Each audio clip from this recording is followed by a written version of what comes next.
El Código Civil, por favor, vámonos hasta el artículo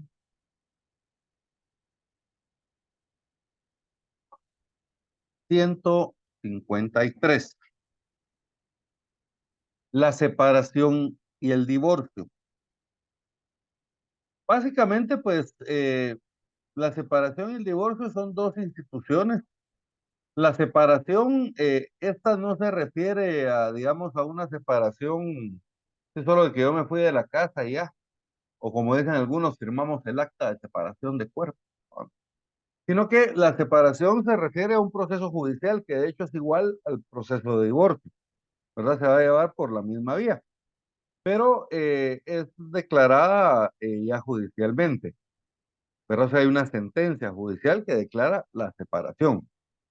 Y para esta pues tiene algunos efectos. Yo entiendo que en la separación, nosotros pues, como su nombre lo indica, nos separamos, ya no queremos vivir juntos, pero existe la posibilidad de que queramos regresar. Entonces, por ese motivo, la ley nos da la oportunidad de, pues, no disolver totalmente el matrimonio, sino que solo modificarlo establece la ley. ¿Y cómo lo modificamos? Por medio de la separación. Si después de un año nosotros queremos unirnos, pues nos podemos volver a unir.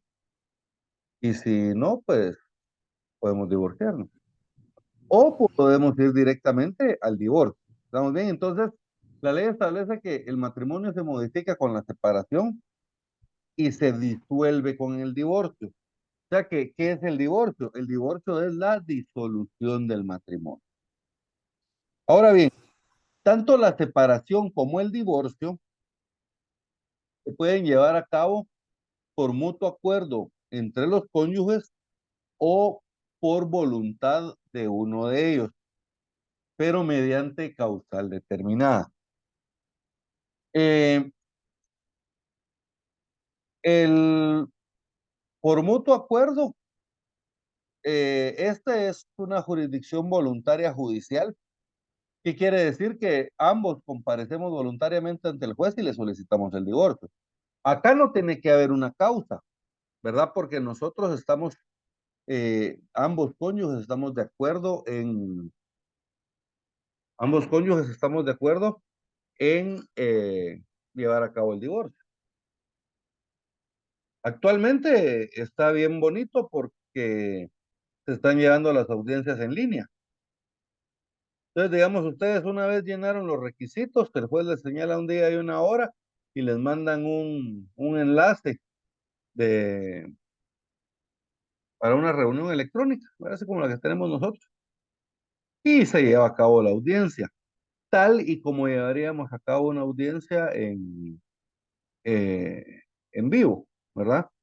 Digamos, previamente ustedes tienen que mandar el DPI de sus clientes y los carnets de los abogados escaneados de ambos lados. Se los tienen que mandar al tribunal, ¿verdad? Entonces, previamente ya los tienen. El día de la audiencia, el juez abre la audiencia, él verifica la presencia de las partes. eh, Cuando verificar como que si fuera una audiencia, se encuentra presente la señora tal, sí, aquí estoy, señor juez, presente. Entonces, ahí el juez le pide que coloque su DPI frente a la cámara. Entonces, ella coloca el DPI frente a la cámara, de ambos lados. Luego, el abogado que la representa es el tal. El abogado pone su carnet, ambos lados. Luego, la otra parte. Luego, el juez les propone conciliación. Mire, pues antes de proseguir, quisiera proponerles si hay alguna posibilidad de conciliar. ¿Usted quiere conciliar? No. ¿Usted quiere conciliar? No. Vamos adelante. Entonces, miren, ¿aceptan el convenio de separación y divorcio que previamente presentaron a este tribunal? Sí, lo aceptamos. Perfecto, entonces se fija tal día para dictar sentencia. Y ya, terminó la audiencia. Son, no sé, 10 minutos y mucho. Entonces, esto para mí es muy bueno porque nos permite a nosotros poder pues realizar las audiencias de una forma más dinámica, ¿verdad, jóvenes?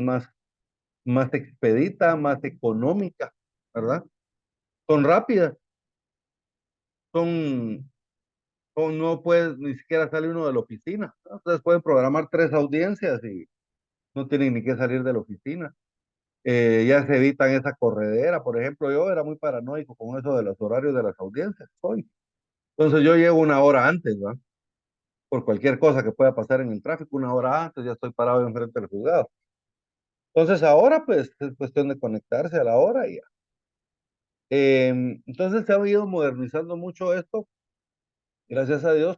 Es más económico porque no gastamos gasolina, no gastamos parqueo, ¿verdad? No gastamos comida, algo que podemos comprar ahí mientras estamos esperando la audiencia y todo. Entonces, sí hay ciertos eh, economías ahí. Como yo les decía, va tendiendo como esto, va tendiendo como a lo electrónico todos los procesos en lo que sea posible, ¿verdad? Hasta en materia penal, algunos de los procesos se están llevando de forma electrónica. Pero bueno, artículo 153, por favor, Eduardo.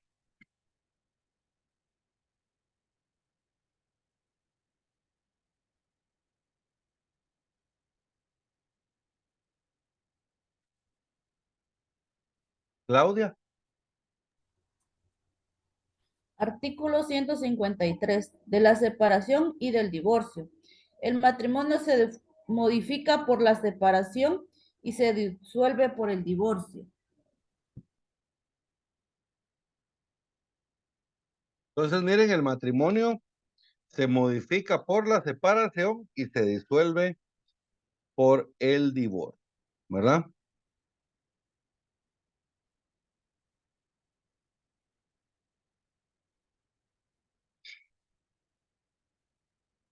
Artículo 154, por favor, Zuli.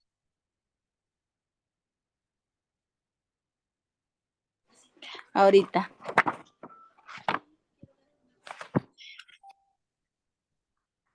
Artículo 154. Así es. Separación y divorcio. La separación de personas, así como el divorcio, podrán declararse, número uno, por mutuo acuerdo de los cónyuges, número dos, por voluntad de uno de ellos mediante causa determinada.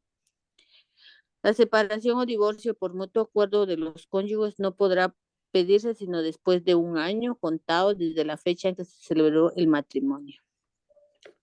Muy bien. Entonces, yo les hablaba del caso de una separación o un divorcio voluntario. Entonces, esto lo vamos a pedir nosotros mediante un memorial que vamos a presentar ante los tribunales de familia, que son los encargados de conocer ese tipo de procesos, y eh, ellos van a declarar el divorcio, ¿verdad? Una vez se llenen los requisitos, ¿verdad? Me recuerdo que, digamos, en el último que nosotros tramitamos, pero que fue ya el primero que tramitamos nosotros de forma electrónica, eh, la patoja dijo que ella renunciaba a la pensión, a una pensión, va, que le pudiera corresponder en calidad de esposa. Pero que no a la de sus hijos, ¿verdad? Porque ella, pues, de hecho, no puede renunciar a la de sus hijos. Y entonces se fijó una pensión para los hijos, la cual le iban a cubrir entre los dos, pero la juez quería que acreditara cuánto ganaba para verificar que efectivamente tenía medios para sostenerse. Entonces, al final de cuentas, se acreditó y una vez acreditado esto, dieron la audiencia electrónica, como les digo, y se llevó a cabo rápido, ¿va? Rapidísimo. Entonces, para mí está excelente.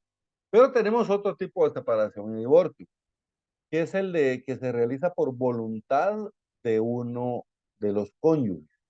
Porque en el otro, pues los dos están de acuerdo. Mira, pues ya no te aguanto, tampoco te aguanto a vos, divorciémonos, van, divorciamos.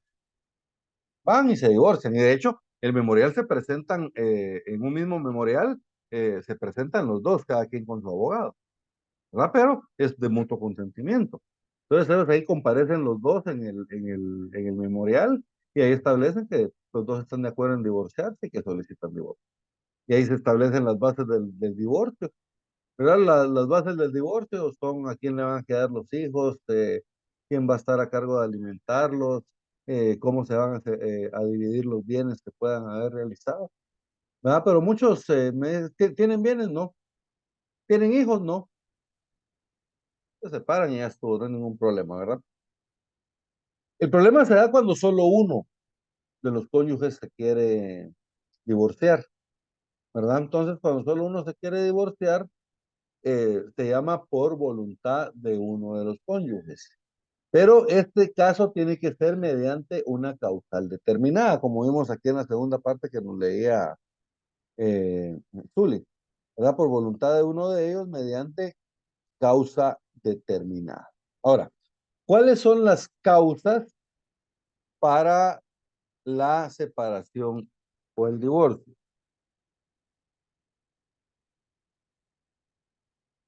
Por oposición, ¿verdad? Así se le llama también cuando es por voluntad de una de las partes o divorcio por oposición, se le llama también, ¿verdad? Porque solo uno quiere.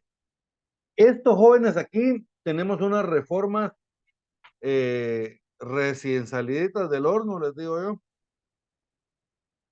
Ya les había platicado en la clase anterior de es el artículo 47-2022. Este está reformando el Código Civil, el Código Procesal Civil y Mercantil y la Ley de Tribunales de Familia. Este 47-2022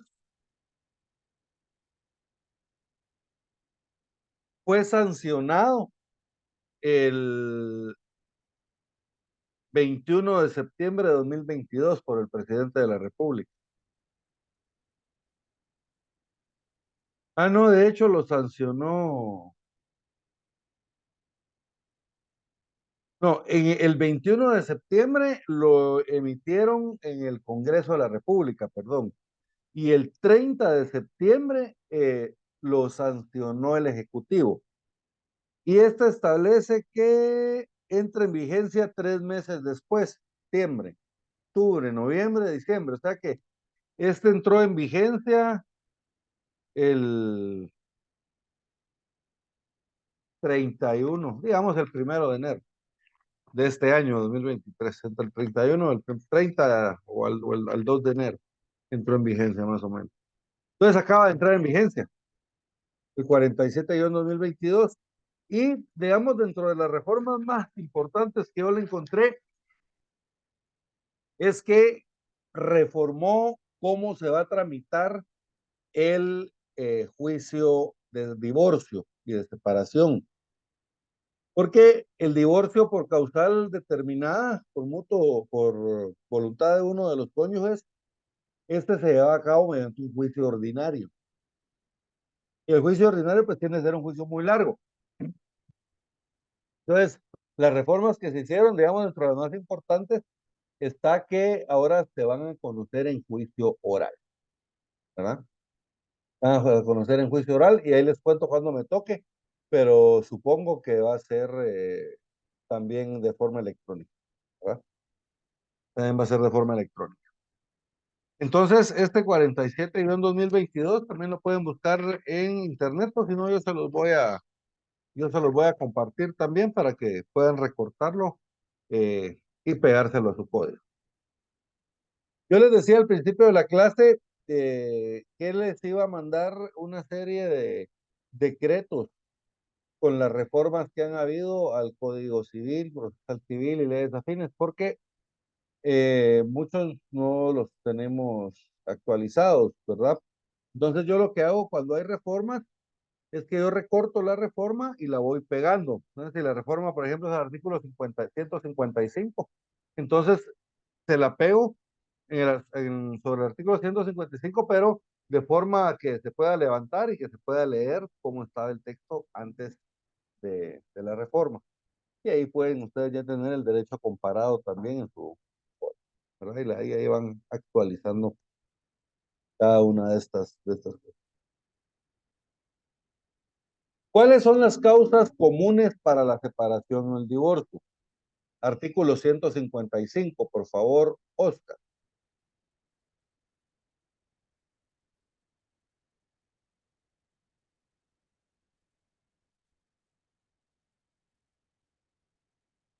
Claudia, Silic. 155, por favor. Muy bien. Fue un montón. Artículo 155. Causas. Son causas comunes para obtener la separación o el divorcio. Número 1. La infidelidad de cualquiera de los cónyuges. Número 2. Los malos tratamientos de obra, las riñas y disputas continuas, las injurias graves y ofensas al honor y en general la conducta que haga insoportable la vida en común. 3.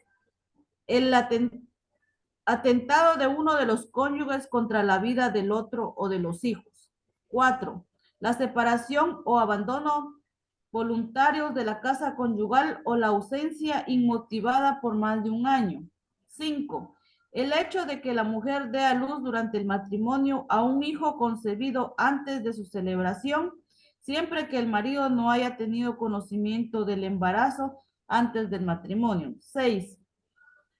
La incitación del marido a prostituir a la mujer o corromper a los hijos. 7. La negativa infundada de uno de los cónyuges a cumplir con el otro o con los hijos comunes los deberes de asistencia y alimentación a que está legalmente obligado. 8. La disipación de la hacienda doméstica.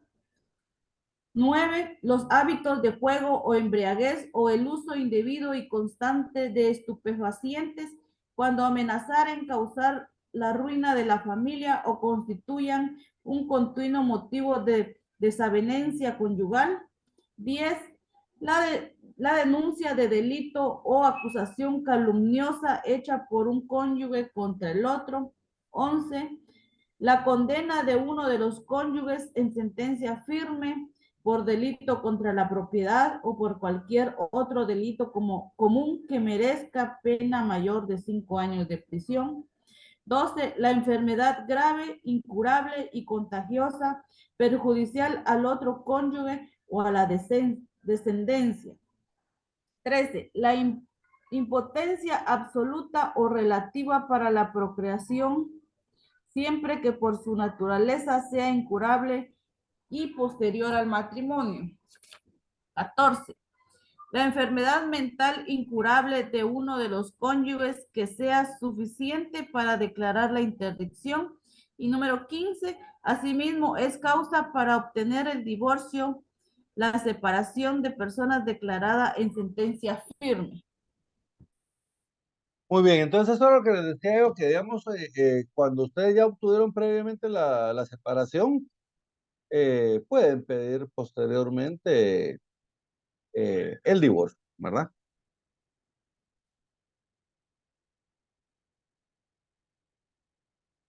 Antes,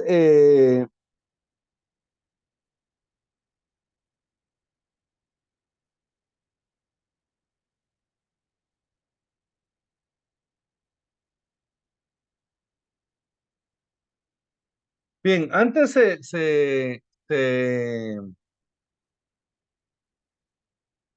cuando había el abandono, digamos, por el abandono voluntario, eh, solo la parte no culpable podía pedir el divorcio, ¿verdad? Ahora ya lo pueden hacer ambas partes, tanto el que como ya están separados por más de un año, cualquiera de los dos lo puede pedir.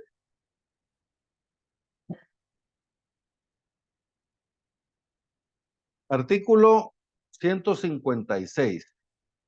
Se presume voluntario el abandono e inmotivada la ausencia a que se refiere el artículo 4 anterior, pero contra tales presunciones se admite prueba en contrario. La acción respectiva debe promoverla durante la ausencia o el abandono del cónyuge demandado. ¿Estamos bien? El artículo 157 Ustedes se dan cuenta en el artículo, en el numeral 1 del 155 establece la infidelidad de cualquiera de los cónyuges. Les hago la aclaración, ¿verdad, jóvenes? De que todas estas causas determinadas nosotros las tenemos que probar. Entonces, por ejemplo, si nosotros afirmamos que hay infidelidad por parte de alguno de los cónyuges, entonces tenemos que probarlo. Tenemos que otorgar, porque no solo con argumentos vamos a probar, "Ah, es que mira, señor juez, ella me fue infiel o él me fue infiel, ¿verdad? Sino que tenemos que probarlo, ¿verdad? Con documentos, con videos, con declaraciones, etcétera, ¿verdad?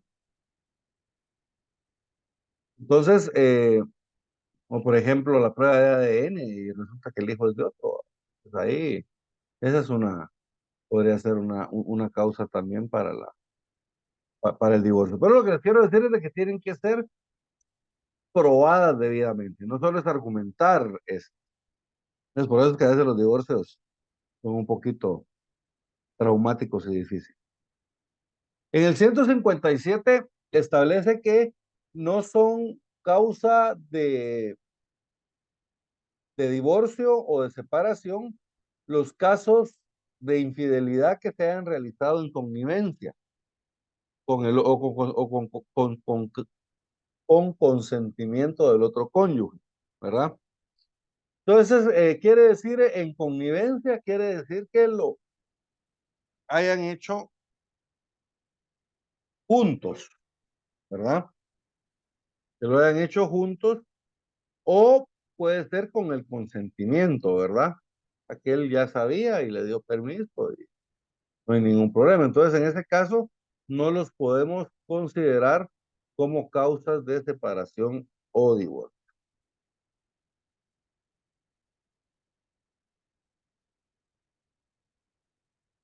Connivencia, bueno,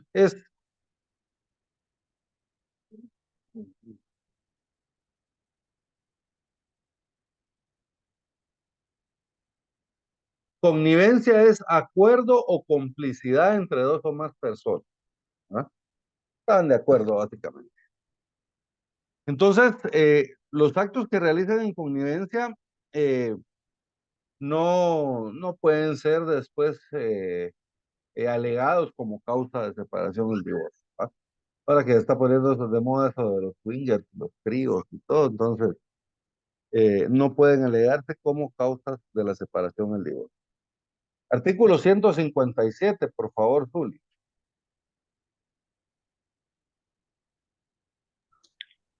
Artículo 157. No son causas de separación ni de divorcio los actos de infidelidad cometidos en convivencia o con el consentimiento del otro cónyuge, o cuando después de consumado y conocidos por otro han contribuyendo.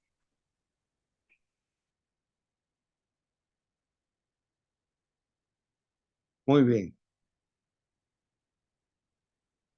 Entonces, el segundo caso es el marido se enteró de una infidelidad de la esposa, pero sigue conviviendo con ella, pero no se separa o se divorcia. Entonces, en ese caso, ya no la podemos utilizar como causa de la separación o el divorcio.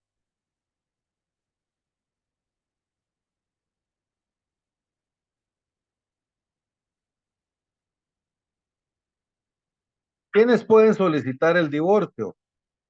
Por favor, Silvia, en el 158. Buenas noches, Lick. Ahorita. Buenas noches.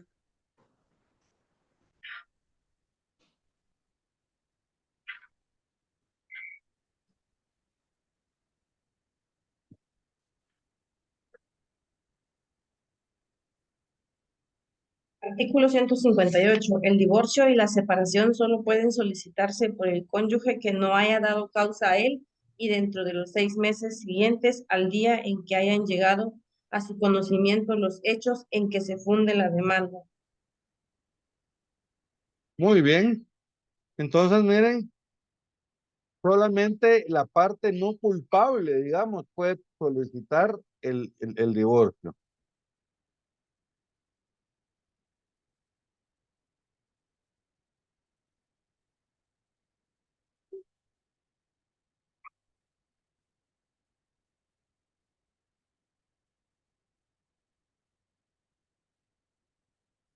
Después, no sigue ahí su artículo.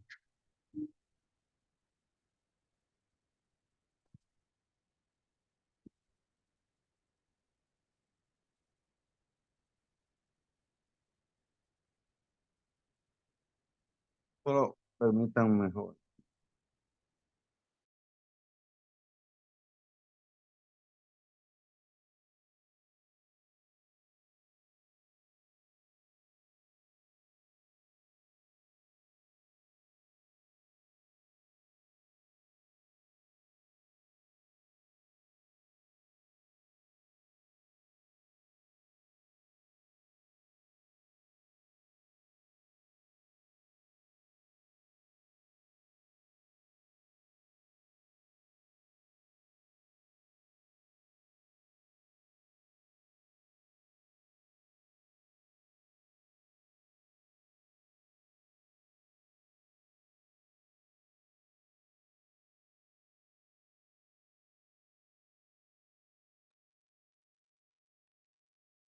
Perdón, jóvenes, que me había metido mi hijo chiquito aquí.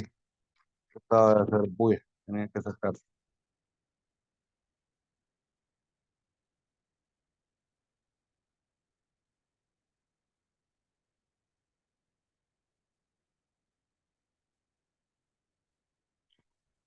Este artículo 156, jóvenes, tuvo reforma, que establece, se presume voluntario, dice, se reforma el artículo 156, el cual queda así. Se presume voluntario el abandono e inmotivada la ausencia que se refiere al artículo 4 anterior. La acción promovida, no, la acción podrá ser promovida por cualquiera de los cónyuges, que era lo que les decía yo hace un ratito. ¿Verdad que cuando hay abandono por más de un año, antes solo el cónyuge que no había abandonado podía podía pedir el divorcio? O sea, por ejemplo, si yo me fui de la casa, solo mi esposa podía pedir el divorcio, yo no lo podía pedir. Entonces, con esta reforma del artículo 156, eh, ya cualquiera de los dos, no importa que yo haya abandonado a mi esposa después de un año, yo ya puedo pedir también el divorcio, ¿verdad? Entonces, esto es lo que les decía, jóvenes, que este es el decreto 27-2010. Entonces, yo se los voy a mandar por el chat para que ustedes lo impriman, lo recorten y lo peguen en sus códigos para que las vayan actualizando.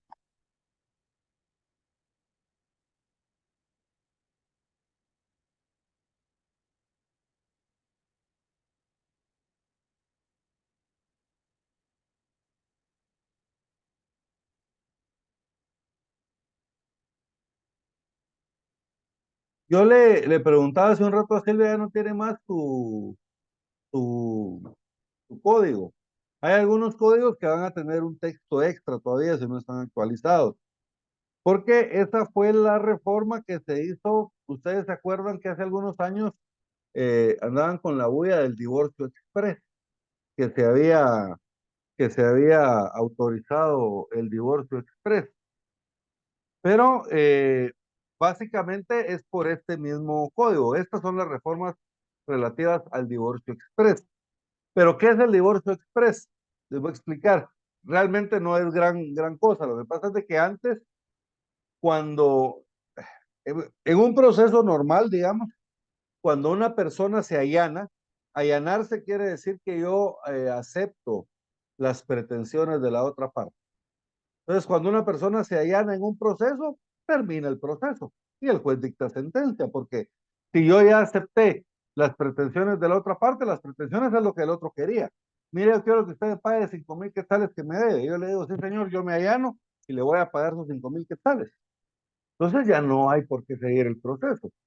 Entonces, en el divorcio había un párrafo en el artículo 158, en el segundo párrafo, que establecía que en el divorcio, aunque se allanara la otra parte, tenía que seguir todos los trámites del proceso.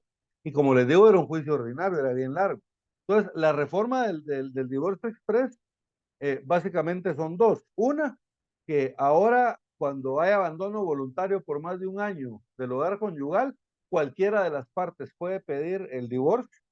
Y dos, que se suprimió esta segunda parte del artículo, se derogó. Entonces ahora ya cuando se allana alguna de las partes, ya no es necesario terminar todo el proceso, sino que el juez de una vez dicta sentencia, ¿verdad? Y con las reformas del 2022 lo hicieron más ágil todavía porque lo convirtieron en un juicio oral. Entonces, por eso es de que esta segunda parte del artículo está reformada. ¿Alguien tiene Y, todavía la segunda parte del artículo 158, joven? Lick, disculpe, no le escuché hace ratos, pero fíjese que en el 158 lo que usted dice es cierto. En el segundo párrafo está, Derogado. tengo, sí está derogado, dice, no puede declararse el divorcio o la separación con el simple allanamiento de la parte demandada. Asimismo, no es suficiente prueba para declarar el divorcio o la separación, la confesión de la parte demandada sobre la causa que lo motiva. Esa es la parte que está derogada. Y el título que es quien puede solicitar la separación o el divorcio por causa determinada también está derogado. Solo está Exacto, el primer párrafo. exacto. Entonces, este está derogado por el decreto 27-2010. ¿Alguien todavía lo tiene sin la reforma, jóvenes? ¿O ya todos lo tienen reformado este artículo? Sí, Alex, ya está reformado. Perfecto. Entonces la del divorcio express ya la tienen. Entonces, si ya tienen la del divorcio express, seguramente ya tienen también la del ADN, porque esa fue antes. Bien, efectos de la separación o el divorcio. Cuando hablamos de los efectos de la separación o el divorcio, tenemos tres clases de efectos. Tenemos unos que son los efectos comunes a la separación o al divorcio. ¿Qué quiere decir? Que estos efectos se le aplican tanto a la separación como al divorcio.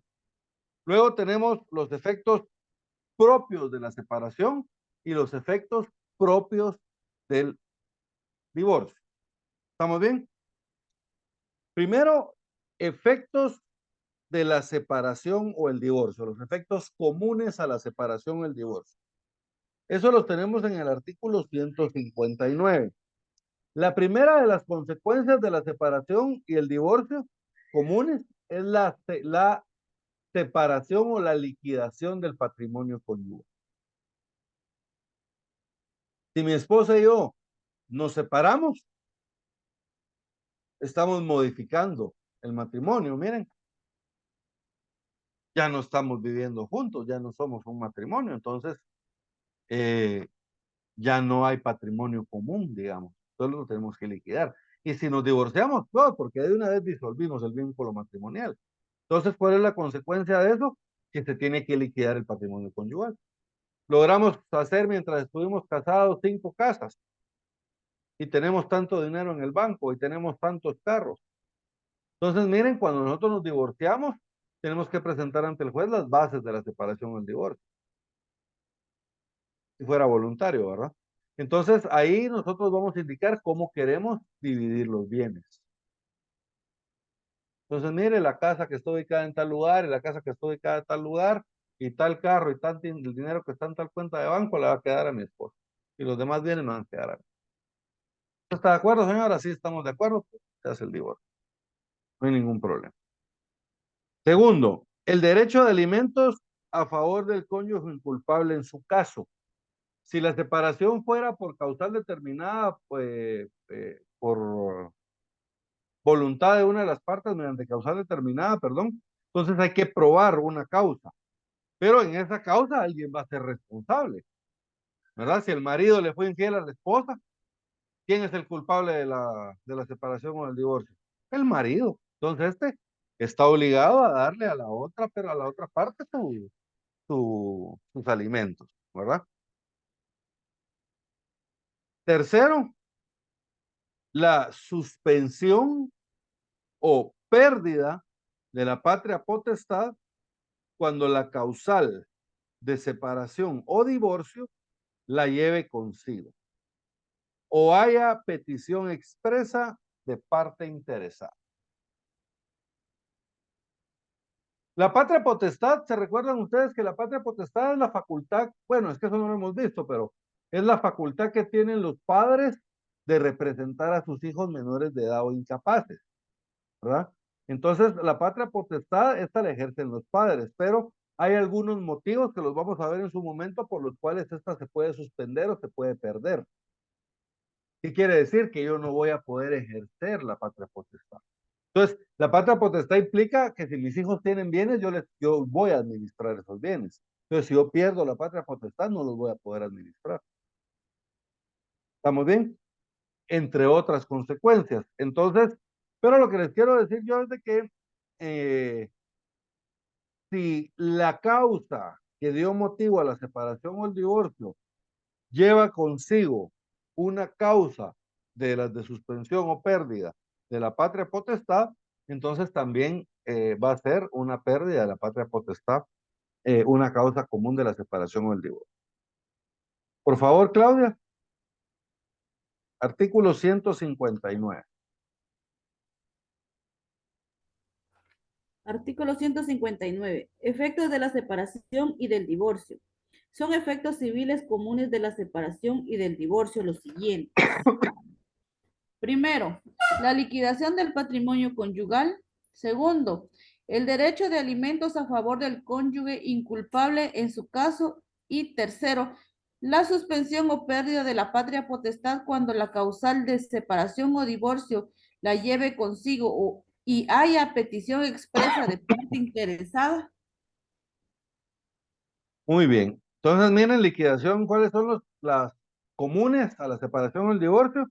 O los efectos comunes a la separación o el divorcio. La liquidación del patrimonio conyugal, el derecho de alimentos en favor del cónyuge inculpable en su caso, y la suspensión o pérdida de la patria potestad cuando la causal de la separación o el divorcio la lleve consigo y haya petición expresa de parte interesada. En el 160, son efectos propios de la separación, además de la subsistencia del vínculo matrimonial. O sea que el primer efecto de la separación es la subsistencia del vínculo matrimonial. Miren, o sea que en la separación nosotros no destruimos el vínculo, sino que solo lo modificamos. El vínculo subsiste, pero nosotros ya no estamos juntos, pero todavía estamos casados, legalmente casados. ¿Estamos bien? Entonces, ese es el primer efecto. Miren que subsiste el vínculo matrimonial. Siguiente efecto, el derecho del cónyuge inculpable a la sucesión intestada del otro cónyuge. La separación puede ser también, igual que el divorcio, por mutuo consentimiento o por voluntad de uno de ellos mediante causal determinada. Si es mediante causal determinada, el cónyuge que no tuvo la culpa, tiene derecho a la herencia del otro, pero no viceversa. El cónyuge culpable, él sí pierde derecho a la herencia del otro cónyuge. ¿Quedó claro esto, jóvenes? A este, por favor, anótenle al numeral primero del 160, anótenle ver 1082. Artículo 1082 del Código Civil.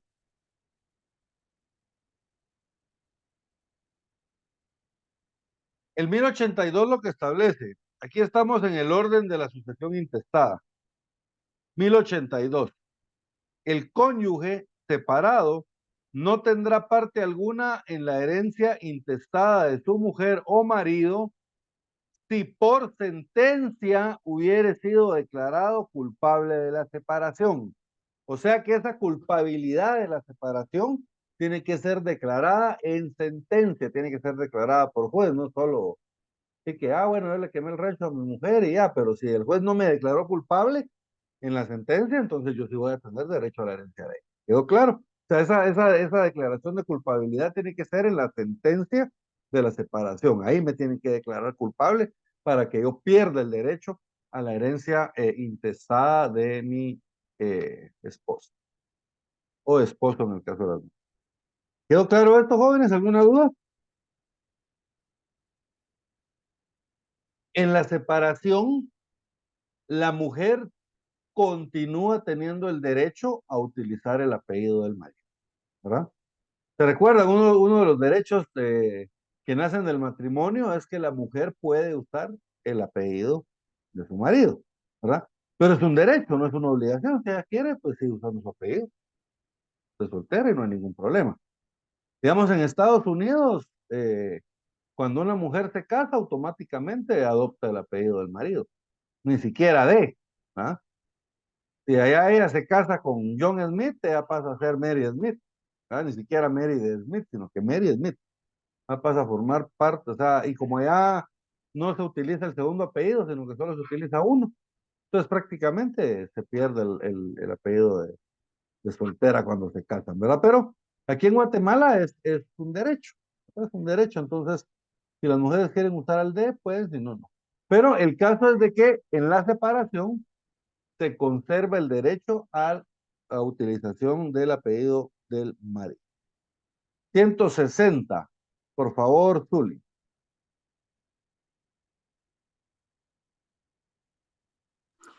Artículo 160. Son efectos propios de la separación, además de la subsistencia del vínculo conyugal, los siguientes. Primero, el derecho del cónyuge inculpable a la sucesión intestada del otro cónyuge. Segundo, el derecho de la mujer de continuar usando el apellido del marido, únicamente. Muy bien. Y luego tenemos los efectos propios del divorcio. El primer efecto del divorcio es la disolución del vínculo matrimonial, porque se acuerdan que en la separación todavía subsistía el vínculo, pero en el divorcio, ahí miren, ahí sí termina el vínculo matrimonial, ¿verdad? Termina el vínculo matrimonial. Artículo 161. Y la segunda es que se obtiene la libertad de Estado para contraer nuevo matrimonio, ¿verdad? Entonces, cuando existe el divorcio, los cónyuges quedan en libertad de poder contraer nuevo matrimonio, que esto es lo que se le llama la libertad de Estado, ¿verdad? Recuperan su libertad de Estado. 161. Es efecto propio del divorcio la disolución del vínculo conyugal, que deja a los cónyuges en libertad para contraer nuevo matrimonio. Y a este anótenle, por favor, ver 1083 del Código Civil.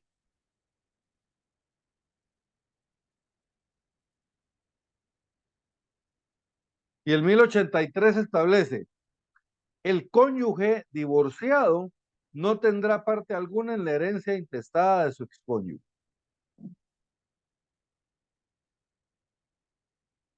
¿Verdad? Entonces, miren, cuando uno se divorcia, pierde el derecho a heredar de forma intestada de su cónyuge. ¿Estamos bien?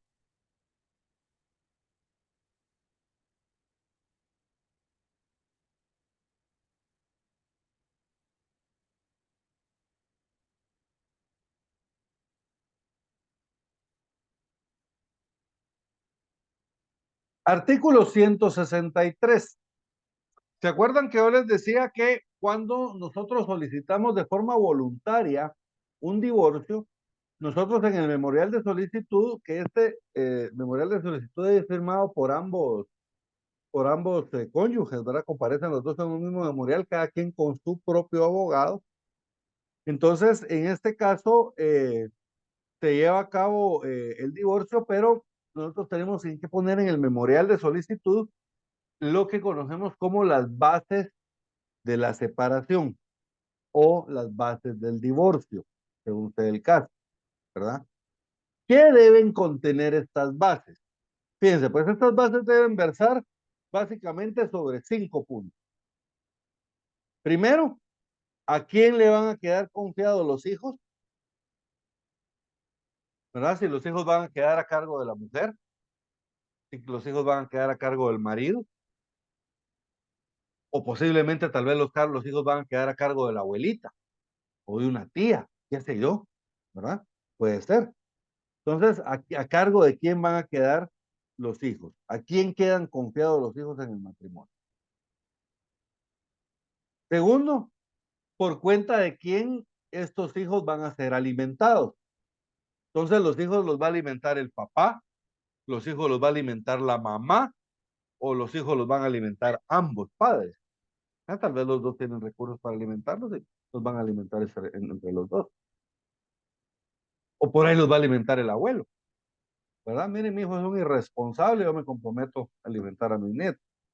Puede ser, ¿verdad? Entonces, ¿quién va a alimentar a los hijos? Luego, ¿qué pensión deberá pagar el marido de la mujer si esta no tiene renta? ¿Verdad? Entonces, si la mujer no tiene rentas propias, digamos, el marido pues la va a tener que mantener. Ahora fíjense que los jueces de familia ahora ya tienen otros criterios, digamos, cuando son mujeres que están en edad de trabajar y todos los jueces pues, mandan a trabajar. Entonces, mire, vaya a trabajar, dice él, si fuera una persona que no puede trabajar, pues yo le fijo una pensión más. Pero hay otros jueces, por ejemplo, que que nos tocó a nosotros, que les decía, él pidió que se acreditara cuánto ganaba la mujer para ver que efectivamente ella tuviera medios propios de subsistencia, ¿verdad? Entonces, ahí va dependiendo de los criterios de los jueces. Pero el caso es de que, ¿qué rentas son las que va a percibir la mujer en caso de que no tenga rentas propias, ¿verdad? ¿Cuánto le va a pagar el marido de pensión alimenticia? Las garantías que se presten para el cumplimiento de las obligaciones que por convenio contraigan los cónyuges. Por ejemplo, si yo establezco que yo le voy a pagar una determinada cantidad de alimentos a mis hijos, yo debo garantizar que se va a cumplir esa obligación. Y por último, una que no está aquí, la liquidación del patrimonio conyugal, ¿verdad?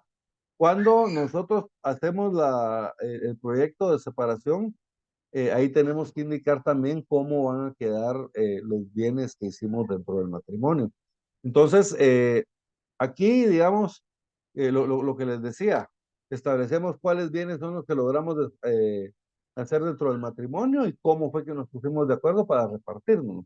Entonces, el juez regularmente va a aceptar el convenio sin ningún problema. Artículo 163. Por favor, Oscar. Artículo 163. Mutuo acuerdo. Si la separación o el divorcio se solicitaren por mutuo acuerdo, los cónyuges deberán presentar un proyecto de convenio sobre los puntos siguientes. 1. ¿A quién quedan confiados los hijos habidos en el matrimonio? 2. ¿Por cuenta de quién de los cónyuges deberán ser alimentados y educados los hijos? Y cuándo esta obligación pese sobre ambos cónyuges, en qué proporción contribuirán a cada uno de ellos. 3. ¿Qué pensión deberán de pagar el marido y la mujer si ésta no tiene rentas propias que basten para cubrir sus necesidades? 4. Garantías que se presten para el cumplimiento de las obligaciones que por convenio contraigan los cónyuges. Muy bien.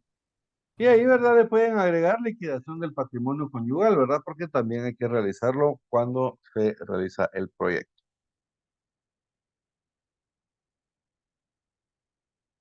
La garantía la debe calificar el juez. Por ejemplo, yo me recuerdo, nosotros estábamos haciendo un divorcio voluntario una vez hace años en Escuintla, en el juzgado de familia de Escuintla.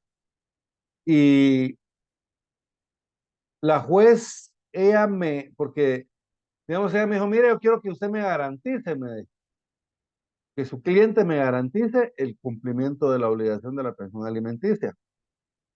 Entonces, digo, bueno, ¿cómo lo garantizamos? Porque no tenían casa ni nada, ¿verdad? Era gente humilde.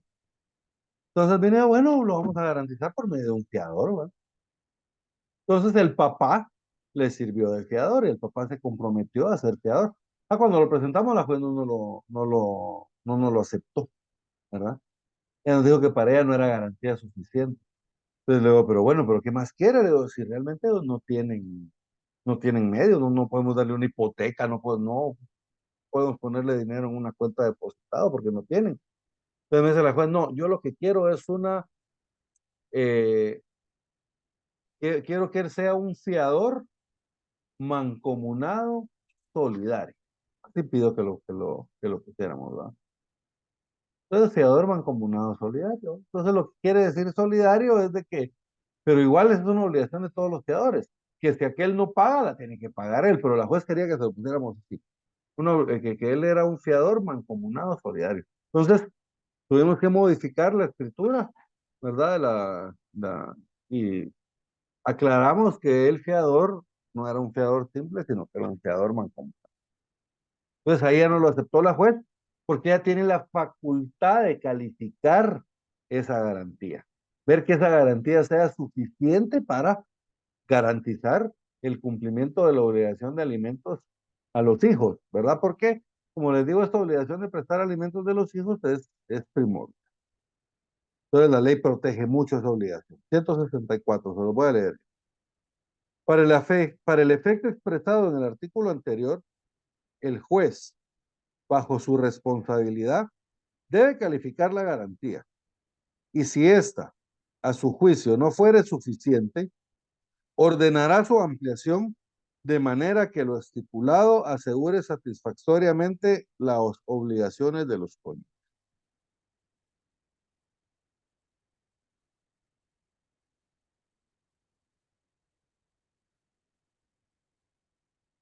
Si la separación o el divorcio son por voluntad de uno de los cónyuges mediante causal determinada, entonces quien decide sobre estos puntos que acabamos de ver, esto lo va a hacer el juez, ¿verdad? El juez va a decidir a quién le van a quedar confiados los hijos, el juez va a decidir por cuenta de quién van a ser alimentados los hijos, y el juez va a decidir qué pensión le tiene que pagar el marido a la mujer, etc. ¿Verdad? 165. Si la separación o el divorcio se demandaran por causa determinada, deberá el juez resolver las cuestiones a que se refiere el artículo 163. Pero, tanto en este caso como en el del mutuo acuerdo, no podrá declararse la separación o el divorcio mientras no esté suficientemente garantizada la alimentación y educación de los hijos.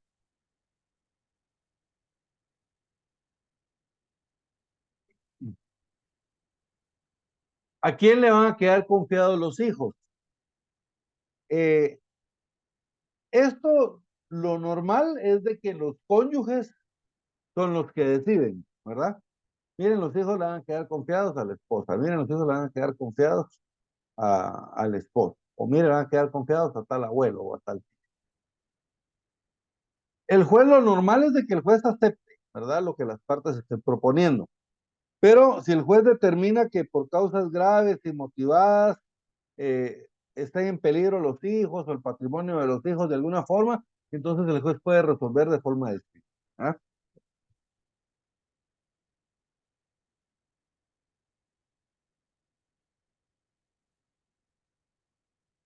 Solo permítanme, mejor.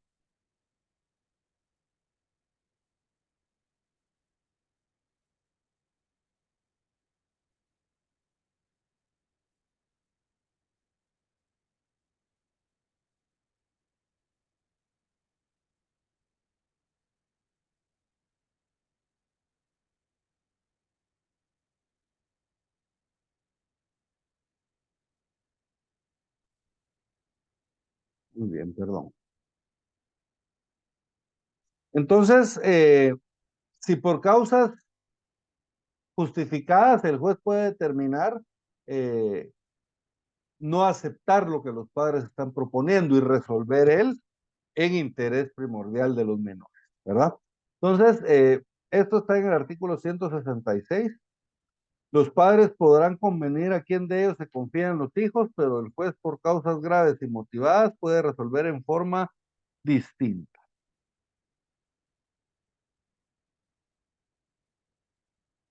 Tomándose en cuenta el bienestar de los hijos.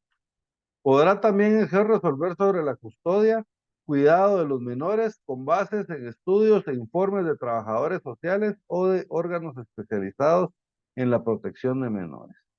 En todo caso, cuidará que los padres puedan comunicarse libremente con ellos.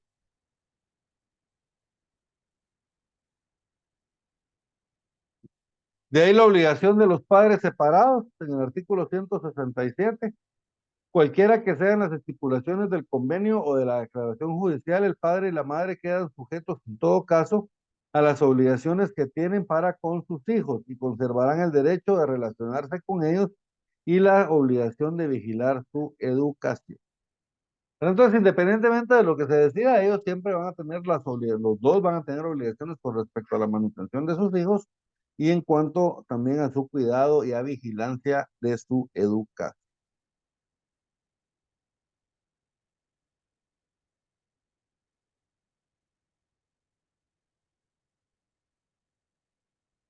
Cuando la mujer no sea culpable de la separación o el divorcio, va a tener derecho también a una pensión alimenticia. Eso estamos hablando del divorcio por causa determinada, ¿verdad? Porque en el divorcio voluntario, pues ellos se ponen de acuerdo con respecto a la pensión alimenticia. Entonces establece el artículo 169. La mujer inculpable gozará de la pensión alimenticia que se refiere al artículo 3 del artículo 163, la cual será fijada por el juez si no lo hicieran los cónyuges, teniendo en cuenta las posibilidades de quien debe prestarla y las necesidades de quien ha de recibirla. La mujer gozará de la pensión mientras observe buena conducta y no contraiga nuevo matrimonio, y el marido inculpable tendrá el mismo derecho, solo cuando esté imposibilitado para dedicarse a los trabajos que le proporcionen medios de subsistencia y no contraiga nuevo matrimonio. O sea, al contraer un nuevo matrimonio, se pierde, ¿verdad?, el derecho a la pensión alimenticia que le estaba dando el marido. Y lo mismo sucede con el hombre. Cuando el hombre no tiene medios de subsistencia, la mujer sí, el hombre tiene derecho a que le paguen su pensión alimenticia. Pero si contrae nuevas nupcias, pierde, ¿verdad?, ese derecho a la pensión alimenticia. En el artículo 170 está lo que yo les decía de la liquidación del patrimonio conyugal, ¿verdad? Al dictar sentencia, se va a proceder a liquidar el patrimonio conyugal, pero previamente nosotros cuando solicitamos el divorcio voluntario, le hacemos el proyecto de liquidación de patrimonio conyugal al juez. O si tenemos capitulaciones matrimoniales, puede ser que en las capitulaciones esté prescrito cómo es que vamos a liquidar el patrimonio conyugal. Artículo 170.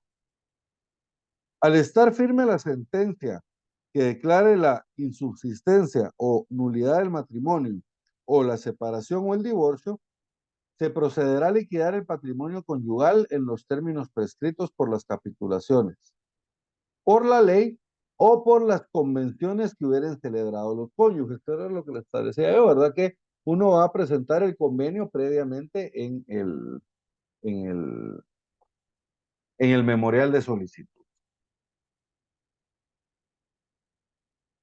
La mujer divorciada no tiene derecho a utilizar el apellido del marido o del ex marido en este caso, ¿verdad?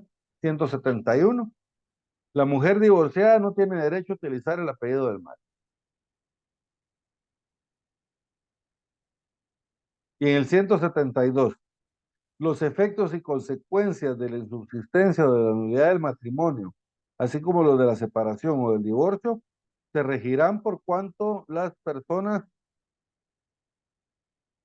por las leyes del país donde han sido decretadas. Estamos en Guatemala, pues van a ser las leyes guatemaltecas. ¿Alguna duda hasta dónde vamos, jóvenes?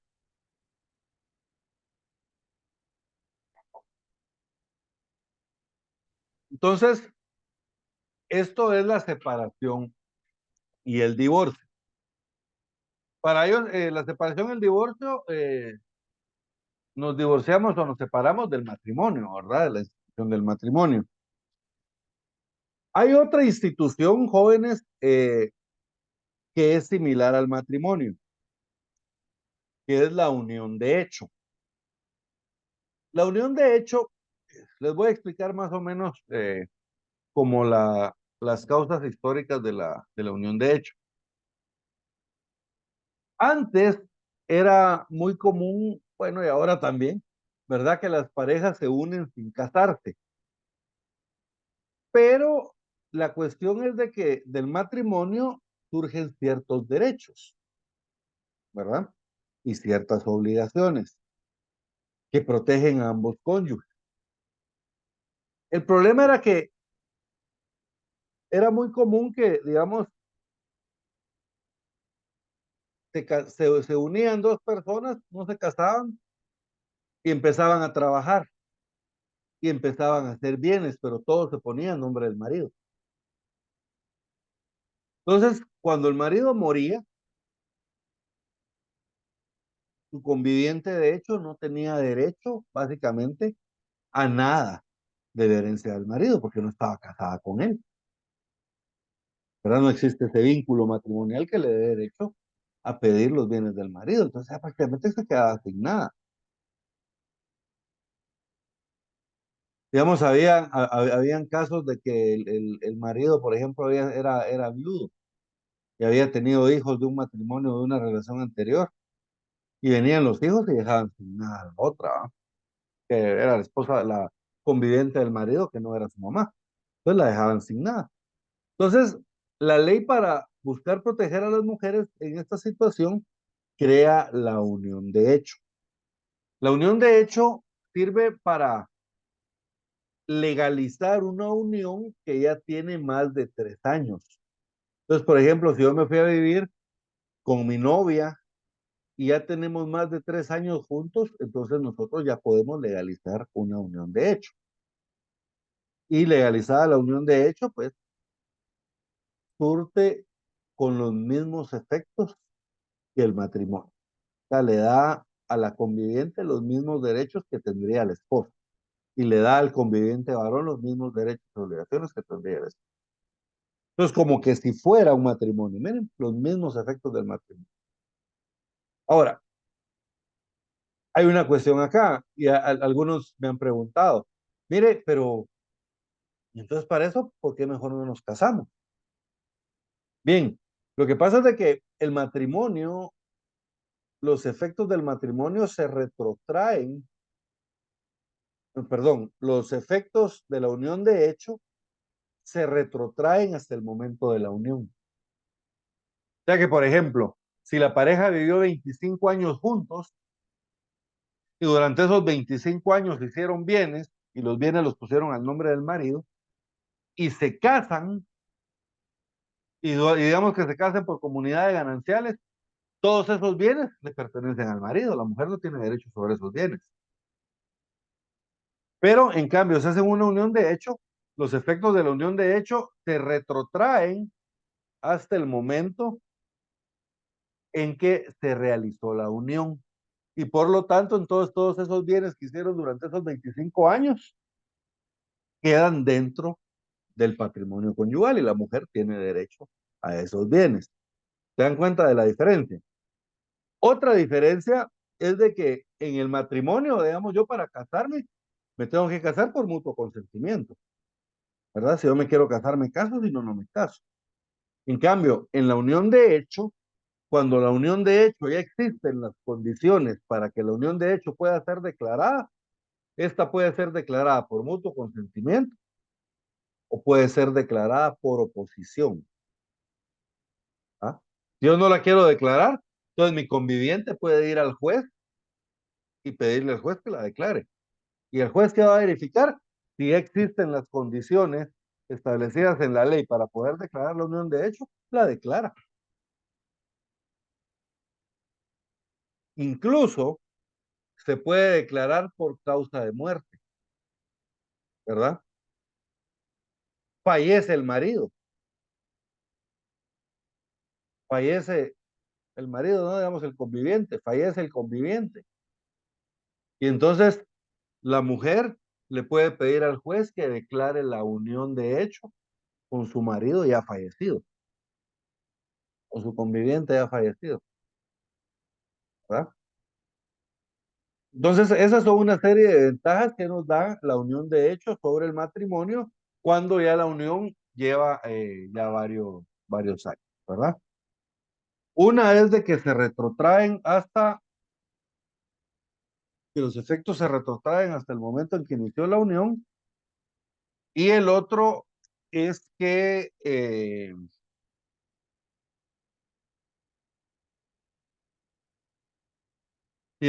se puede declarar voluntariamente, se puede declarar por oposición o se puede declarar incluso post-mortem, ¿verdad? Después de la muerte del marido. ¿Quedó claro esto, jóvenes, con la unión de hecho?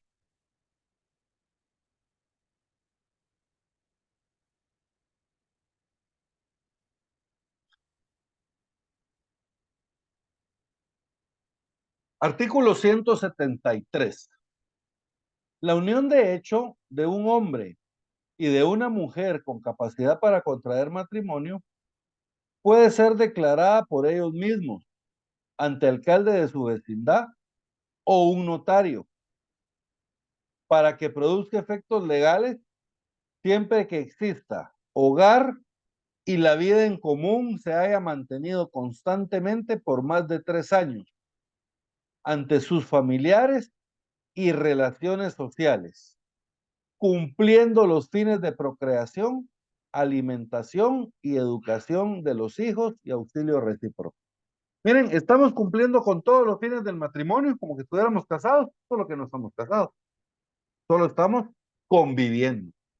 Entonces, si esa convivencia, como que si fuera matrimonio, porque digamos, yo me podría vivir con una mujer, pero ella vive en su cuarto y yo vivo en mi cuarto.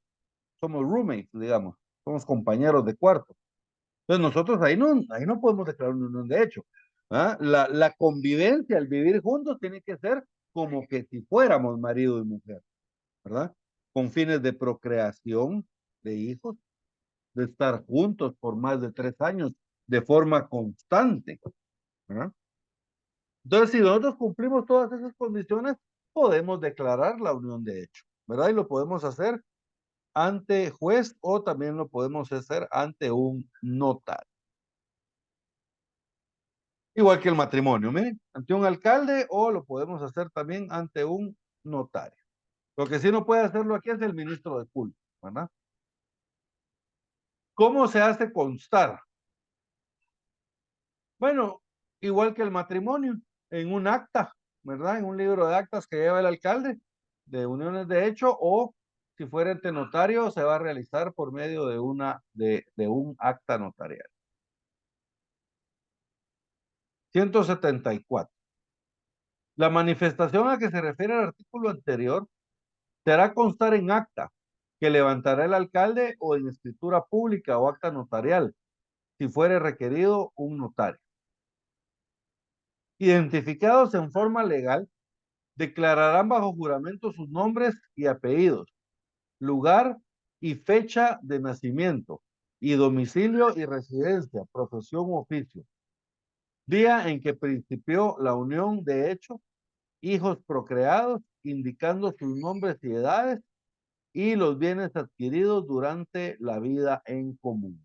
Miren, porque esos bienes que adquirimos van a entrar dentro del patrimonio conyugal, porque como les decía, los efectos de la unión de hecho son retroactivos hasta el momento en que inició dicha unión.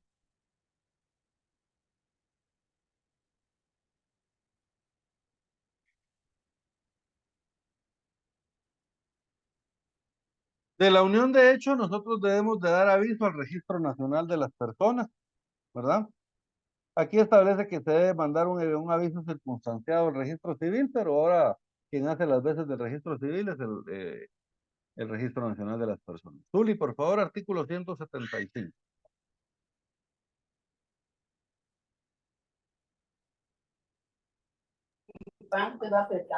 Artículo 176, me dijo, ¿verdad, licenciado? 5, por favor. 175.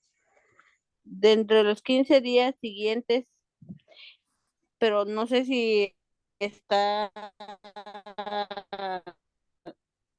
mi código no está actualizado, pero voy a leer el que yo tengo en el artículo 175.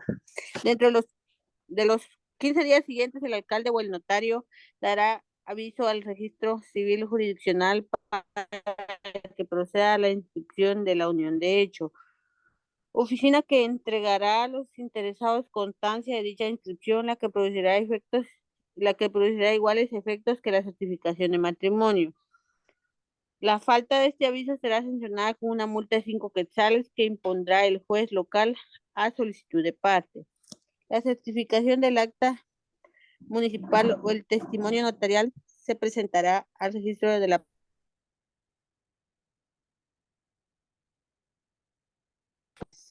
únicamente. Entonces, si se declararon bienes en común, también se tiene que presentar el registro de la propiedad. Este artículo no contiene reformas. Lo que sucede es de que lo que se reformó fue que ahora ya no hay código civil, sino que ya no hay registro civil, perdón, sino que con la creación del Registro Nacional de las Personas, las funciones que tenían los registros civiles de las municipalidades ahora es función del RENAP, ¿verdad? El Registro Nacional de las Personas. Entonces el aviso que establece aquí que teníamos que enviar al registro civil lo tenemos que enviar al RENAP, pero todo lo demás queda exactamente igual. ¿Estamos bien? Entonces, si nosotros tenemos bienes y declaramos bienes, entonces tenemos que inscribir también la unión de hecho en el registro de la propiedad porque se tiene que anotar en esos bienes de que esos bienes están sujetos al patrimonio común. Enajenación de bienes. Los bienes comunes, los bienes que quedaron como comunes dentro de la unión de hecho, no se pueden enajenar ni grabarse sin el consentimiento de los dos convivientes. ¿Estamos bien? Artículo 176.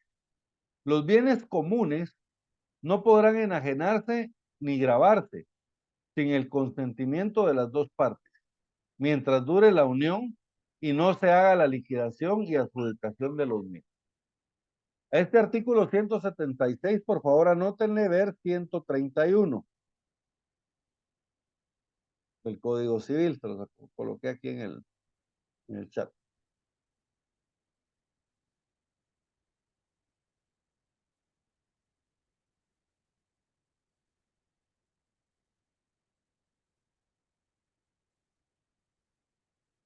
En el 178 tenemos la declaración judicial de la unión de hecho.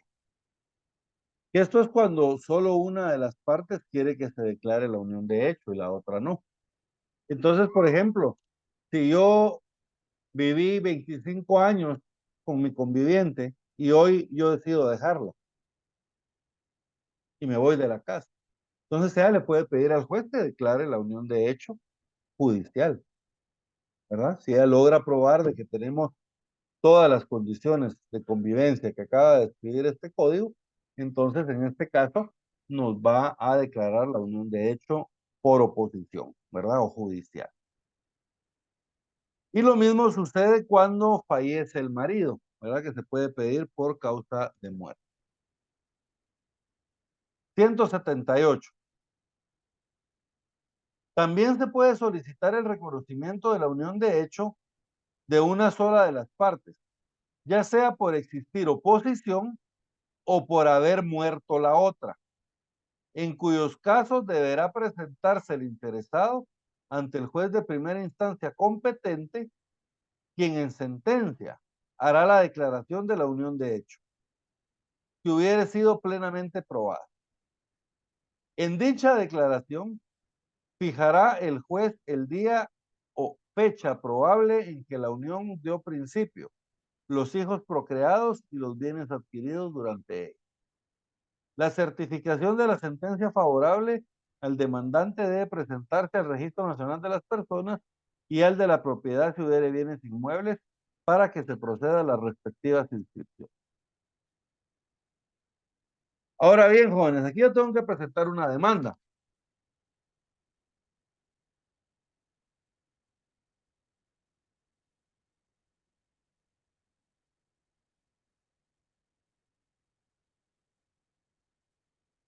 ¿A quién voy a demandar?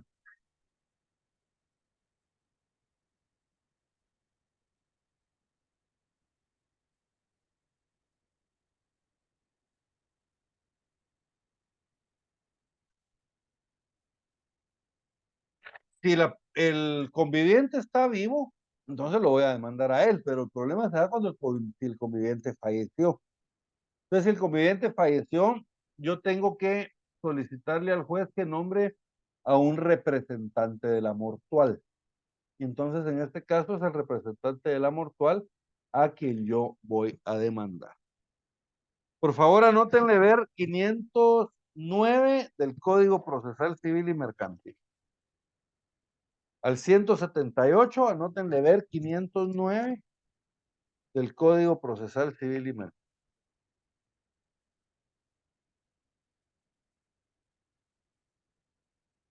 509 establece lo siguiente, miren. Mientras no se haya reconocido de los herederos, podrá el juez autorizar al administrador para que gestione lo que procede en favor de los intereses hereditarios. Ya se trate, perdón, de intentar las demandas que tengan por objeto recobrar bienes o hacer efectivos los derechos pertenecientes a la mortual o de contestar las demandas que contra éstas se promueven, así como cualquier otra diligencia extrajudicial. Una vez reconocidos los herederos, a esto les compete exclusivamente la representación de la mortual. Entonces, por eso le vamos a pedir al juez que nombre un representante de la mortual para poder, básicamente, demandar a este representante de la mortual en nombre de la otra.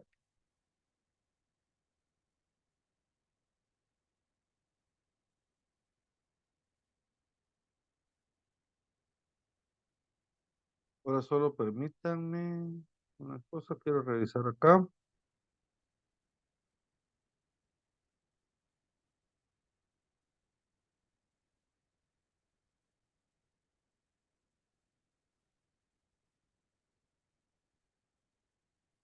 En efecto, fíjense que esta declaración de la unión de hecho, esta también se tramitaba en juicio ordinario, ¿verdad? Estas uniones de hecho por oposición también son juicios ordinarios, fueran juicios ordinarios, pero con la reforma del decreto 47-2022, que era la que le estaba mencionando que acaba de entrar en vigencia, establece que todos los asuntos contenciosos que estén sujetos a los tribunales de familia se van a conocer en juicio oral.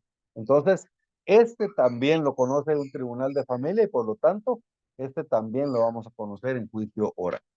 Para mí esto sí fue una reforma importante, fíjense jóvenes, porque los juicios orales sí son mucho más ágiles que los juicios ordinarios, porque este se realiza por audiencias. Y se trata de que en una sola de las audiencias se lleven a cabo todas las diligencias judiciales correspondientes y solo en casos excepcionales debería haber una segunda o una tercera audiencia. Entonces, lo normal es de que en una audiencia se resuelva todo el proceso de una vez. Se presentan todas las pruebas, las conoce el juez y se acabó, dicta sentencia, ¿verdad?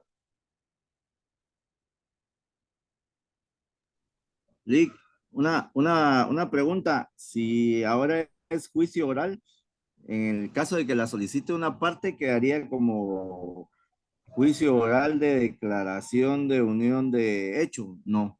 Sí, así es. Juicio oral de declaración de unión de hecho. Entonces, miren, se los voy a leer yo. Está en el artículo 11 de este decreto establece, se reforma el artículo 8 de la Ley de Tribunales de Familia, el cual queda así. Entonces, el artículo 8 de la Ley de Tribunales de Familia establece, todos los asuntos y controversias sometidos a los tribunales de familia se conocerán y resolverán en juicio oral, conforme las disposiciones del Código Procesal Civil y Mercantil, sin perjuicio de lo que en particular se prevé expresamente en dicho código, o en el Código Civil o en esta ley. O sea que básicamente ahora todos los procesos sujetos a los tribunales de familia van a ser en juicio oral, ¿verdad? Incluyendo esto.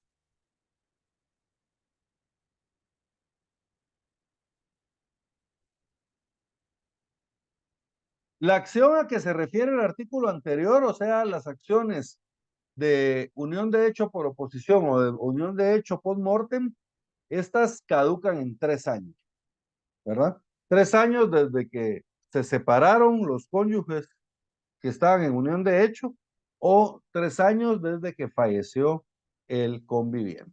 ¿Estamos bien? Entonces caducan en 3 años ambas acciones. 179, por favor, Silvia. Artículo 179, término. La acción a que se refiere el artículo anterior deberá iniciarse antes de que transcurran 3 años desde que la unión cesó, salvo el derecho de los hijos para demandar en cualquier tiempo la declaración judicial de la unión de hecho de sus padres para el solo efecto de establecer su filiación. Solamente le... Entonces también pueden hacerla los hijos, ¿verdad? Con el efecto de establecer su filiación. Miren, la acción a que se refiere este artículo, el artículo anterior, perdón, deberá iniciarse antes de que transcurran 3 años desde que la unión cesó, salvo el derecho de los hijos para demandar en cualquier tiempo la declaración judicial de la unión de hecho de sus padres para el solo efecto de establecer su filiación.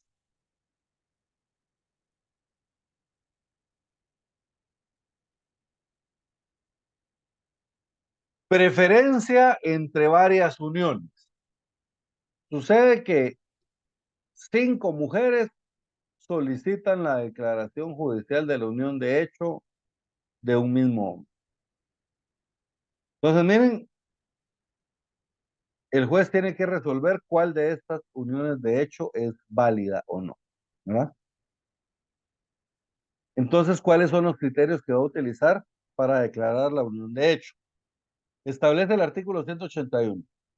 En el caso de que varias mujeres igualmente solteras, primer requisito, ¿verdad? Si no están solteras no pueden unirse de hecho. Igualmente solteras, demandar en la declaración de la unión de hecho con el mismo hombre soltero, el juez hará la declaración únicamente en favor de aquella que probare los extremos previstos en el artículo 73. ¿Se acuerdan que había convivido por más de 3 años con él y que esa convivencia era con todos los fines del matrimonio, ¿verdad? Procrear, educar, alimentar a sus hijos y auxiliarse entre sí. Entonces, el juez, si hay 5 mujeres pidiendo la declaración de unión de hecho, el juez va a comprobar cuál de esas mujeres es la que cumple esos requisitos. Y a la que cumple, a esa le va a declarar la unión de hecho. Pero, ¿qué pasa si hubiera igual de circunstancias? Las 5 mujeres prueban que tienen casa con él, que tienen más de 5 años viviendo con él, que tienen hijos con él. Entonces, ¿qué va a hacer el juez en ese tiempo? En igualdad de circunstancias, esto quiere decir que todas cumplen los requisitos, la declaratoria será en favor de la unión más antigua. Miren, todas han durado más de 3 años, pero hay una que duró 4 años, hay una que duró 5 años, hay otra que duró 6 años.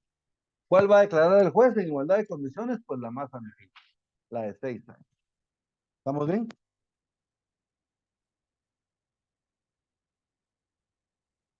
Lo dispuesto en este artículo es aplicable siempre que las uniones de hecho a que se refiere a que se pretenda se declaren coexistan en el momento de solicitar la declaratoria respectiva, o bien en la fecha en que ocurrió la muerte de la persona a quien se mantuvo la unión de hecho. ¿Estamos bien?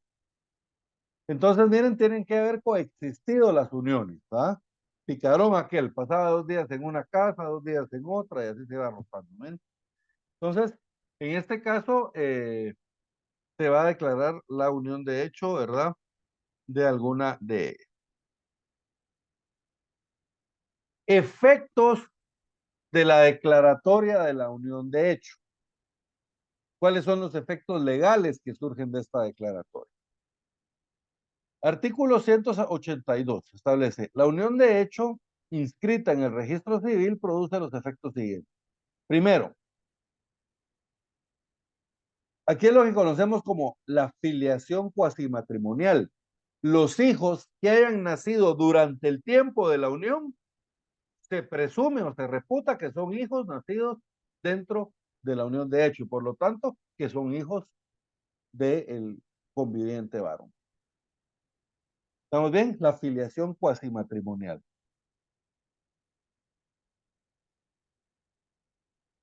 Los hijos nacidos después de 180 días de la fecha fijada como principio de la unión de hecho y los nacidos desde los 300 días siguientes al día en que la unión cesó. Se reputan hijos del varón con quien la madre estuvo unida, presunción contra la cual se admite prueba en contrario.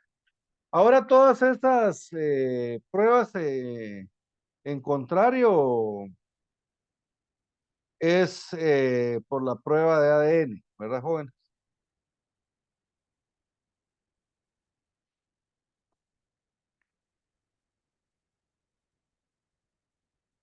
Entonces, contra estas presunciones de paternidad todavía se aplican, pero admiten prueba en contrario. La prueba madre, en todo caso de paternidad y filiación, ahora es la prueba de ADN. Vamos a ver en un momento. Entonces, miren, el primer efecto de la declaratoria de la unión de hecho es la filiación cuasimatrimonial. 2. Si no hubiera escritura de separación de bienes, los adquiridos durante la unión de hecho se reputarán bienes de ambos, salvo prueba en contrario que demuestre que el bien fue adquirido por solo uno de ellos a título gratuito o con el valor o permuta de otro bien de su exclusiva propiedad. ¿Estamos bien? Entonces miren, todos los bienes que hicimos durante la unión entran dentro del patrimonio común, que es lo que les decía yo, que este se retrotrae, ¿verdad? Hasta el momento de la unión y por lo tanto, todos los hijos que han nacido dentro de la unión y todos los bienes que se han hecho dentro de la unión son hechos dentro de la unión de ellos. Tercero, derecho de una de las partes a solicitar la declaratoria de ausencia de la otra y una vez declarada pedir la cesación de la unión con el ausente, liquidación del haber común y adjudicación de los bienes que le corresponden. Entonces, miren, si uno de los unidos de hecho es ausente, el otro puede declarar la ausencia y pedir que termine la unión de hecho. Cuarto, en caso de fallecimiento de alguno de ellos, el sobreviviente puede pedir la liquidación del haber común y adjudicación de los bienes, al igual caso que en el inciso anterior. Y quinto, sujeción del hombre y la mujer a los derechos y obligaciones de los cónyuges durante el matrimonio. Entonces, miren, la unión de hecho lo que hace es que me sujeta de la misma forma como lo haría el matrimonio, solo que no es matrimonio, es unión de hecho.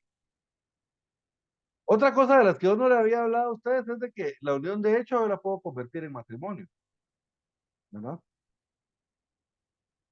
Por eso dicen que la unión de hecho es un acto declarativo y variable, ¿verdad? Porque se declara la unión de hecho, puede ser judicialmente o mediante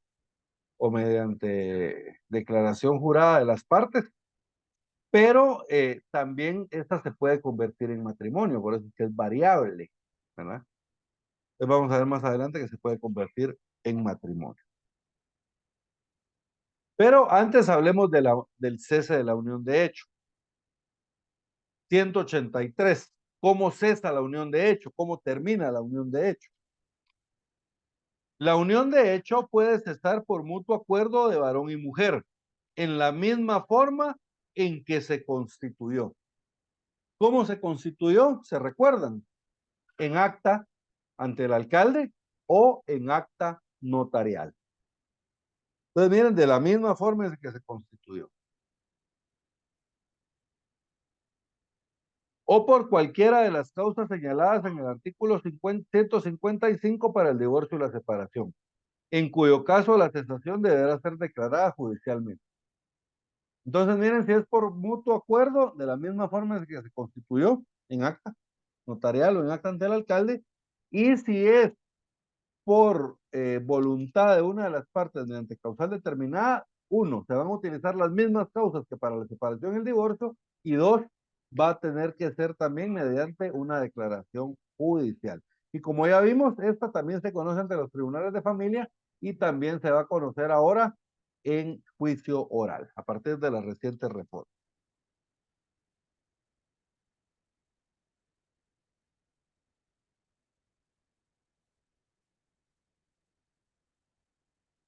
La cesación de la unión de hecho por mutuo consentimiento deberá hacerse constar ante el juez de primera instancia del domicilio de los convivientes o ante un notario. Pero para que se reconozca y se ordene la actuación respectiva en el Registro Nacional de las Personas, debe cumplirse previamente con lo que dispone el artículo 163 de este código con respecto al divorcio de los cónyuges. El 163 lo que establece es las bases de la separación y el divorcio. Entonces aquí tendríamos que presentar también las bases de la disolución de la unión de hecho.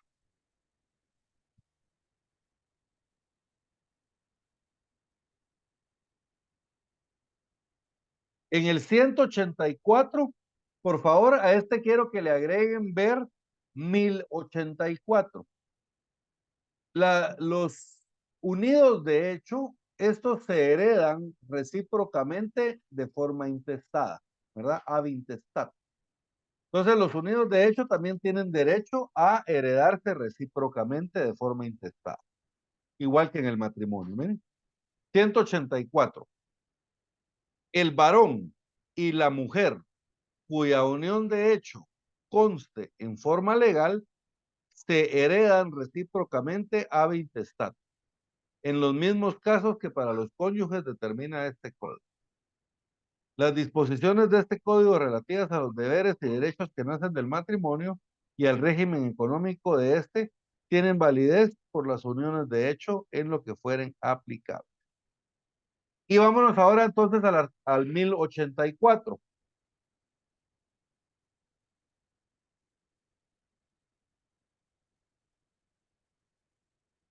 Y el 1084 lo que establece es la sucesión de las personas que tienen legalizada su unión de hecho se regula por los preceptos anteriores. Hombre o mujer supérstite ocupan el primer lugar juntamente con los hijos, ¿verdad? Entonces, en el caso de la unión de hecho, también se heredan recíprocamente los unidos de hecho.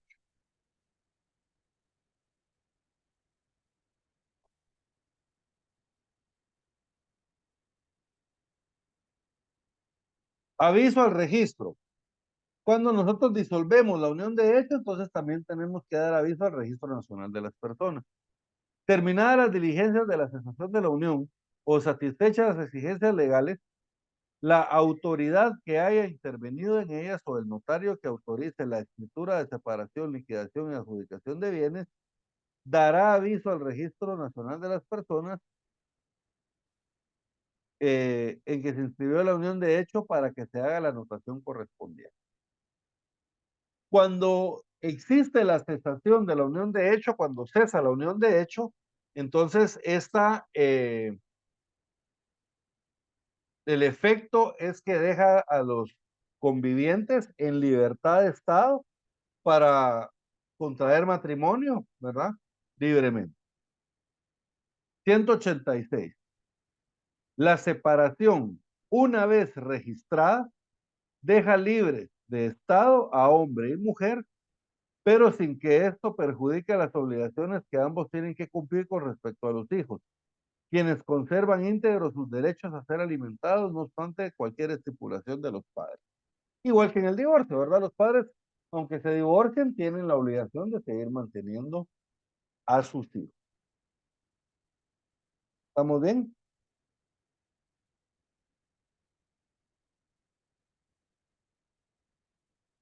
Matrimonio de uno de los unidos de hecho. Para que pueda autorizarse el matrimonio de cualquiera de los dos que hayan hecho vida en común, que estuviera registrada, es indispensable que pues, se proceda a cumplir con lo preceptuado en el artículo 183.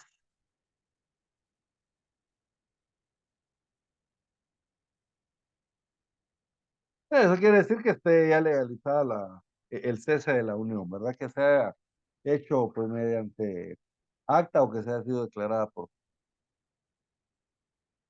oposición al matrimonio. Al matrimonio puede oponerse parte interesada para exigir que previamente se resuelvan aquellas cuestiones y se liquiden los bienes comunes. El funcionario que intervenga en el matrimonio no podrá autorizarlo si el solicitante no comprueba haber liquidado los bienes comunes y asegurado la prestación de alimentos a los hijos. Igual que en el matrimonio, ¿verdad? El que se divorció para contraer nuevas nupcias tiene que demostrar, uno, que ya tiene la libertad de estado, que ya se divorció, y dos, que garantizó los alimentos para sus hijos menores de edad. ¿Se acuerdan que hace un rato yo les decía que los unidos de hecho pueden contraer matrimonio? O sea, ellos no pueden contraer matrimonio con otra persona, está prohibido, pero entre sí sí pueden contraer matrimonio. Y eso lo tenemos en el artículo 189. Cuando las personas ligadas por unión de hecho deseen contraer matrimonio entre sí, la autoridad respectiva o el notario a quien acudieren lo efectuará con solo presentar certificación de la inscripción del registro civil, en la cual conste dicha circunstancia. El matrimonio subsecuente de los padres hace que se tenga como nacidos de matrimonio a los hijos nacidos antes de su celebración y durante la unión de hecho. Aquí miren otra vez, se retrotrae hasta el momento en que inició la unión. Todos los hijos nacidos durante el tiempo de la unión de hecho se tienen hijos nacidos dentro del matrimonio cuando éste se realiza. ¿Alguna duda, jóvenes, hasta dónde vamos con la unión de hecho? No, Lick. Perfecto. En la siguiente clase vamos a ver lo relativo a el parentesco. Vamos a ver la paternidad y filiación, ¿verdad? Tanto la matrimonial como la extramatrimonial, ¿verdad? La paternidad matrimonial es la que nace del matrimonio, ¿verdad? Ni un hijo que nace dentro del matrimonio, pues es hijo de los padres. Y la extramatrimonial es cuando son hijos nacidos fuera del matrimonio, ¿verdad? Fuera de la institución del matrimonio. Y luego probablemente nos dé la opción de llegar hasta la patria potestad. ¿Estamos bien? Entonces vamos a dejar la clase el día de hoy porque ya en 10 minutos ya no nos da tiempo a terminar un tema, entonces para no dejarlo a medio. Entonces, si no hay dudas el día de hoy, jóvenes, nos vemos mañana a las 6 de la tarde con Derecho Mercantil. Se me cuidan mucho y que tengan una feliz noche. Buenas noches. Feliz noche, Eric. A todos.